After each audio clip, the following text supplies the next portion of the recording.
₹9కే చీర ఇస్తామని ఓ shopping mall ప్రకటించింది. దీంతో ఇంకా కొనుగోలు చేయడానికి భారీగా తరలి వచ్చేశారు మహిళలు. వికారాబాద్ లో ఓ షాపింగ్ మాల్ ను కొత్తగా ప్రారంభించారు. ఎక్కువ మందిని ఆకట్టుకోవాలనే ఆలోచనతో నిర్వాహకులు ₹9కే చీర అంటూ ఊదరగొట్టారు.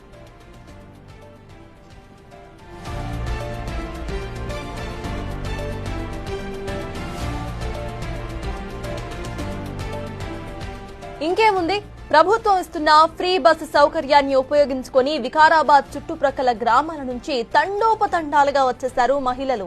₹9 చీరలు కొనుగోలు చేయడానికి షాపింగ్ మాల్ దగ్గరకు భారీగా మహిళలు గుమిగూడారు. చీరల మోజులో పడి ఉదయం నుంచి అన్నం లేక షాపింగ్ మాల్ వద్దనే పడిగాపులు కాశారు. చీరలను కొనుగోలు చేసే ఇంటికి పోతామని చెప్పడం ఆశ్చర్యం కలిగిస్తోంది.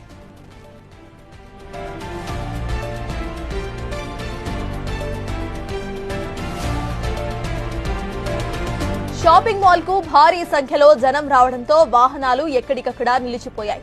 ట్రాఫిక్ స్తంభించిపోవడంతో సామాన్యులు తీవ్ర ఇబ్బందులు పడ్డారు. ట్రాఫిక్ ను క్లియర్ చేయలేక పోలీసులు ఆ రోడ్డు వైపు వాహనాలు రాకుండా మూసివేశారు.